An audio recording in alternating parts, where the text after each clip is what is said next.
এখানে প্রার্থীকে পরিচিতি করতে এলেন, এবার বের হন না আপনি।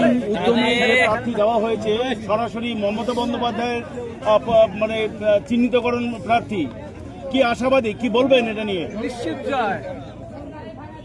আমাদের কুচবিহার জেলায় যে 9টি আসন, তার মধ্যে সবচেয়ে বেশি ভোটে যেটা জিতবো সেটা হচ্ছে শীতলকুচি। আর সেই কনফার্ম সিটে মুখ্যমন্ত্রী হরিহরকে দিয়েছে, তাই জয় নিশ্চিত। হরিহর হচ্ছে আমাদের মুখ্যমন্ত্রীর নির্দেশে আমাদের তৈরি করে পাঠানো উপহার মুখ্যমন্ত্রীর জন্য।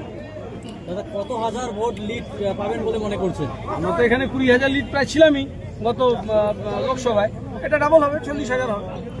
দাদা, মাথাভাঙ্গা এবং মেখলিগঞ্জে প্রার্থী ঘোষণা করেছে, মাথাভাঙ্গা নিশ্চিত প্রামাণিক দাঁড়াচ্ছে, কি বলবেন? না, এখন তো শিওর না। না দাঁড়াচ্ছে, বুঝছো না, হারলো, গেল। কপাল খারাপ ছেলেটার কপাল খারাপ। পঞ্চায়েতে ছিল, উপপ্রধান ছিল ভেটাগুড়িতে, আবার পঞ্চায়েতে চলে যাওয়া উচিত। এই যে যা হয়ে যাওয়া হয়ে গেছে, আবার কি কপাল খারাপ। ওর সাথে রাজনীতি করলো, চক্রান্ত করলো বিজেপি, ওকে আবার এই এমএলএ সিটে দাঁড় করে দিয়ে।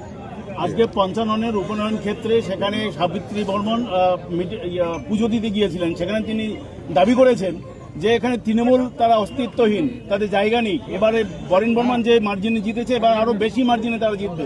কি বলবেন এটা? আমি বলবো বরেন বর্মনের সাথে খুব অন্যায় করা হলো। অত্যন্ত ভদ্রলোক বরেন বর্মন, তাকে এভাবে দল থেকে যে শাস্তি দিল এটা ঠিক করেনি। সাবিত্রী তিনি যাই বলুন, বরেন বর্মনকে এভাবে অসম্মান করাটা ঠিক হয়নি। বরেন বর্মন খুব ভালো লোক, উনি যে ভোটে জিতেছেন যথেষ্ট ভালো ভোটে জিতেছিলেন। কেন বরেন বর্মনকে এভাবে ছোট করছেন আমি জানি না। ভালো বিধায়ক হিসেবে উনি, আমি তাকে সম্মান জানাই।